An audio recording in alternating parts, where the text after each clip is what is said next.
అనకాపల్లి జిల్లా Chodavaram excise circle పరిధిలోని మాడుగుల నియోజకవర్గం దేవరాపల్లి వద్ద 20 లీటర్ల నాటు సారాయిని తరలిస్తున్న ఇద్దరిని పోలీసులు అరెస్ట్ చేశారు. విచారణలో భాగంగా నల్లబెల్లం సరఫరా చేస్తున్న వ్యాపారి గోడౌన్లో 3180 కేజీల నల్లబెల్లం సీజ్ చేశారు. 2.0 ప్రోగ్రాంలో భాగంగా 3 నెలల పాటు ఈ కార్యక్రమాలు ఉంటాయి అని, నవ సమాజ నిర్మాణ దిశగా ఎక్సైజ్ దాడులు ఉంటాయని అధికారులు తెలిపారు.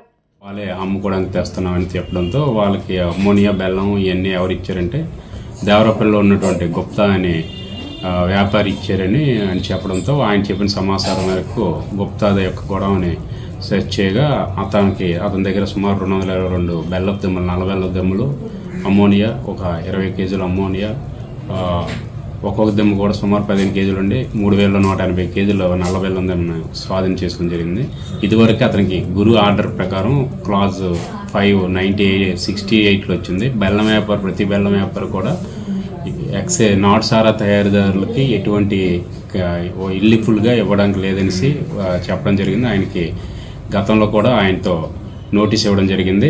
ఆయన్ని ఉల్లంఘించి ఈయన సారా వ్యాపారస్తులకి ముందుగా బెల్లం మారు రూపంలో ఇచ్చి తర్వాత వాళ్ళు అమ్ముకున్న లాభం తర్వాత ఇచ్చే విధంగా కూడా ఈయన కంటిన్యూగా గత 6 నెలల నుంచి చేస్తున్నారు. వాళ్ళు ఇచ్చిన స్టేట్మెంట్ ప్రకారం అతనిపై దాడి చేసి నల్ల బెల్లాన్ని సీజ్ చేయడం జరిగింది. అదేవిధంగా ఒక 2 రోజుల క్రితం ఆనందపురంలో కూడా ఇలాంటి కేసులను అక్కడ కూడా ఒక కేజీపురం ఊరిలో సుమారు 2180 కేజీల నల్ల బెల్లాన్ని సీజ్ చేయడం జరిగింది. ఇవన్నీ కూడా నవోదయం 2. ఆంధ్రప్రదేశ్ రాష్ట్ర ప్రభుత్వం చేపట్టబడిన నవోదయం 2.0 ప్రోగ్రాంలో సారా నిర్మూలన ధ్యేయంగా మేము పనిచేయడం జరుగుతుంది. సోడవరం ఎక్సైజ్ స్టేషన్ పరిధిలో 4 మండలాలు కలవు. సోడవరం, బుచ్చిపేట, కేకోటపాడు, దేవరపల్లి ఈ అన్నింటిలో కూడా సుమారు 28 విలేజ్లు సారా గ్రామాలుగా నిర్ణయించడం జరిగింది. ఈ రోజు